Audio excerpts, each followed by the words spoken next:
You know that feeling sometimes? Like some people just seem to, well, catch all the breaks. It's not just luck, apparently. There's this whole sociological idea about how advantages can just build on themselves automatically. Right, the Matthew effect. It actually stems from a biblical verse. Oh, yeah. Which one? For whosoever hath, to him shall be given, and he shall have more abundant. Basically, the rich get richer idea, but applied much more broadly. Gotcha. And we're diving into that today using insights from a book called Why We Pretend Fairness Exists. Exactly. And, for you listening, if you want to really get the core of these big ideas quickly without getting totally bogged down, that's what this deep dive is all about. We've pulled out key bits from the book showing how this Matthew effect pops up everywhere. Yeah, in some surprising places. So our mission today is figuring out how these little starting advantages can snowball into really significant gap. Is it just like inevitable? Or can we actually do something about it? Yeah. That's the big question we're exploring. Okay, so where should we start? Maybe somewhere seemingly objective, like science. Yeah, good place. What's fascinating in science isn't just that, the big names get the awards. It's how that recognition subtly shapes everything else. How so? Well, think about funding. Peer reviewers, donors, they might, perhaps inadvertently, channel resources towards the people and institutions that are already prestigious. Ah, makes sense. Safety in the known quantity. Kind of. And the book quotes Daniel Rigney on this, saying, everyone from peer reviewers to donors inadvertently channels resources toward prestigious institutions and individuals. Right. It is as if recognition once gained feeds upon itself, leaving brilliant but unknown researchers to vanish into the footnote. Wow. Vanish into the footnote. That's quite a phrase. So it's not just about egos. It actually impacts what science gets done. Precisely. It creates this feedback loop, you see. Get known, get funding, get better results, get more known. Which makes it harder for someone new, even with a brilliant idea, to break in. Exactly. It raises that question, doesn't it? Are we potentially missing out on breakthroughs because the system sort of favors the established players? Makes you wonder, yeah. Okay, let's shift gears. Something that probably hits closer to home for a lot of us. Money. Wealth. How does the Matthew effect work there? Well, if you think about wealth inequality, the Matthew effect is almost like compound interest on hyperdrive. Okay. Those who start with capital can invest more, get better returns, maybe access safer loans. Their wealth just grows faster. While folks starting with less might face, predatory loans or wages that just don't keep up. That's often the pattern described. The book calls it more than just the rich getting richer. It uses the term black hole of capital. A black hole. Yeah. That sounds pretty inescapable. It paints a picture of how hard it can be to gain financial traction, to achieve that upward mobility if you start at the bottom. It pulls everything towards the center. So the question for you listening is it really a level playing field out there economic? Or are the odds inherently stacked, giving those already ahead a sort of gravitational pull? That's odd. Okay, moving from money to power. Politics. How does this cycle manifest there? Well, incumbency is a huge factor. Right. Definitely. Name recognition alone is massive. Exactly. Once you're in office, you have that recognition, you have donor networks, you know how the system works. It gives you a massive head start next time around. Makes it incredibly tough for challengers. Power just begets more power. And the book mentions things like gerrymandering, too.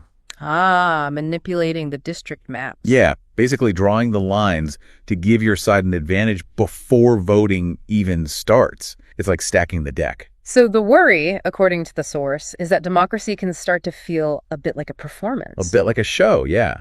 With the real decisions maybe happening behind the scenes, insulated by these advantages. Are there ways to push back? The book mentions some ideas. It does. Things like campaign finance reforms, maybe term limits, public pressure demanding accountability. But it also flags that there's a real debate about how effective those things are against really dug-in elites, right? Absolutely. It's an ongoing tension. How do you ensure fair competition when power itself provides so many tools to maintain that power? A tricky one. Okay, let's move to something really foundational. Education. How does this pattern of accumulating advantage show up in schools and learning? This is where early starts or struggle can have really long-lasting effect. The book highlights reading, for example. Okay. Kids who get good at reading early, they tend to read more, learn more vocabulary, do better in other subjects. It's a positive spiral. An upward spiral.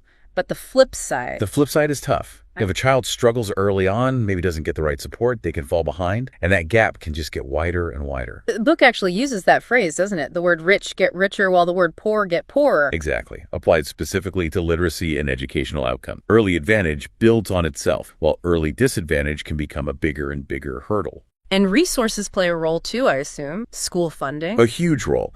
Better funded schools often mean better facilities, maybe more experienced teachers, richer programs. Which gives kids in those districts another advantage, while underfunded schools struggle to provide even the basics. Precisely. It creates these diverging paths, impacting life chances way down the line. So the book argues for things like early intervention, targeting help where it's needed most. Yes, and focusing on resource equity, trying to level that initial playing field a bit more. It really drives home how critical those early years are. Okay, now for something maybe a bit less obvious, cultural cap. What is that exactly, and how does it connect to the Matthew effect? This draws on the sociologist Pierre Bourdieu. Cultural capital isn't money, it's more intangible. Like what?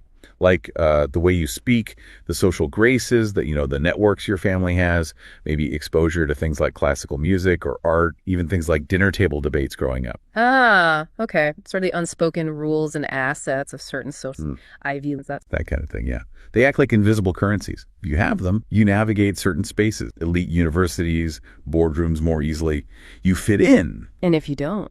You might feel like an outsider, even if you're just as smart or capable. Yeah. The book really emphasizes how this inherited cultural wealth shapes taste, accent, worldview. And opens doors or keeps them closed. It challenges that simple idea of pure meritocracy. Absolutely. It adds another layer to how advantage can be passed down, often without us even noticing. Now, it sounds like a pretty bleak picture, advantages piling up, but the book offers some hope, right? It talks about pushing back. It definitely does. It looks at history and points to times when societies made real efforts to counteract these inequalities. Like when? Think about the Progressive Era reform, or the New Deal, the GI Bill after World War II, the Civil Rights Movement. These were all in different ways pushing against entrenched advantage. Trying to disrupt those cycles and specific policies, too. Things like affirmative action, progressive taxation, where higher earners pay a higher percentage social safety nets. These are all tools societies have used. Acknowledging they aren't perfect fixes, of course. No, the book is clear they're often debated and imperfect. But the point is, they show it's possible to intervene. It shows we can try to rewrite the script, not just accept inequality as inevitable. It requires collective effort, though. Sustained collective effort, absolutely. Which brings us to this really deep kind of moral question the book raises. How much of anyone's success is purely down to them, their grit and talent? Versus how much is shaped by the starting line they had, the advantages or disadvantages they encountered purely by chance. That's the core tension, isn't it? We value personal responsibility, bootstrapping. But we also have to acknowledge these structural forces, these cumulative effects. The book talks about the invisible geniuses or overshadowed professionals. People whose potential maybe doesn't get realized because someone else, maybe with more initial advantage, got the spotlight. Exactly. How many great ideas or contributions are lost because they happen under the shadow of a bigger name, as the book puts it? It's a sobering thought about wasted potential. And this whole dynamic, it fuels social stratification, right? Yeah. Locking people into tiers. Precisely. The Matthew effect helps explain how wealth, power, prestige become concentrated and then tend to reproduce themselves across generations. Through inherited money, sure, but also through those networks and that cultural capital we talked about. It builds and reinforces a societal pyramid. And the book asks, directly, are we comfortable with how steep that pyramid is? Because it's not just about dollars and cents. No, it shapes everything, who you feel you are, where you belong, what you even think is possible in your life. So is this Matthew effect just natural law, like gravity? Or is it something we've built through our system? The book suggests it's probably a bit of both. Maybe there's a natural tendency for advantage to cluster like a snowball rolling downhill. But the shape of the hill, the rules of the game, those are things we create. Exactly. Our laws, policies, cultural norms, they massively influence how strongly this effect plays out. And that's actually empowering in a way. Oh, so. Because if we built these structures, we can also change them. We can reshape the landscape. Which leads to that constant push and pull we see in society. Yeah, the tension between those who, consciously or not, benefit from the current system and those pushing for interventions to create more fair, more equitable. And the book points to lots of examples of those interventions, right? Beyond just government policy. Oh, yeah.